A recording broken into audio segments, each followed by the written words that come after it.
In this video, I'm going to talk about the teaching of algebra. Pupils in primary schools will have done some topics involving algebra.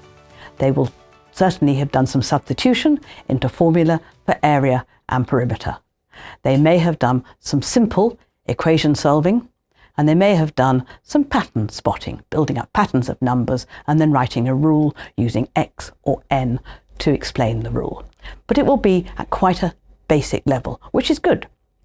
Other pupils will not have had that experience. So again, you need to make sure that you understand exactly where your Year 7 pupils are coming from and what they understand. Equation solving is something that pupils can do intuitively for simple equations. X plus 7 equals 12. They can readily work out that X equals 5. Now, you want to start embedding good rules of setting out of equations right at that stage. You have to explain to them that actually you must write your working out down carefully. As we know, as algebra becomes more complex, pupils know tackle those more complicated equations if they have got the basics right from the beginning. So go backwards. I like to start with what I call the shopkeeper's dilemma, which is the investigation at the end of chapter 10 of core mathematics. In this one, we have to work out what the shopkeeper has to choose for weights in order to weigh different amounts.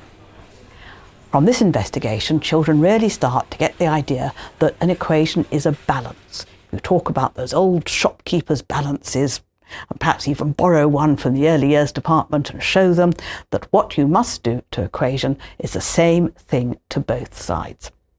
I have sat through far too many lessons when the teacher glibly quotes, "change the side, change the sign." That is incorrect. That's not how you solve equations. It might work for some equations, it does not work for more complex equations. So throughout the books, the chapters on equation solving build up the step-by-step points of how equations become more complicated, starting in core maths and then going on to raise them quite sophisticated mathematics in additional mathematics. It's important that you test your understanding of what I call the pinch points. When you start having negatives as well as positives on each side of the equation, how do you make sure you go straight to the fastest route of solving it? Where are the problem with negatives? Because if you divide by a negative number, it changes which number is bigger. So therefore, change the sign does not work. And when you go on to dealing with inequalities, that doesn't work at all. So really important that the rule you say to your children is what you do to one side, you must do to the other, and teach them the basic steps of equation solving. But look out for the pinch points.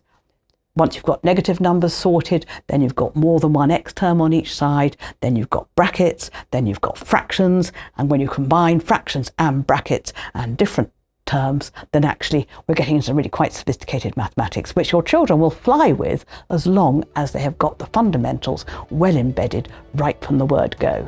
So if you ever see any of your staff saying change the side, change the sign, remove them from your department.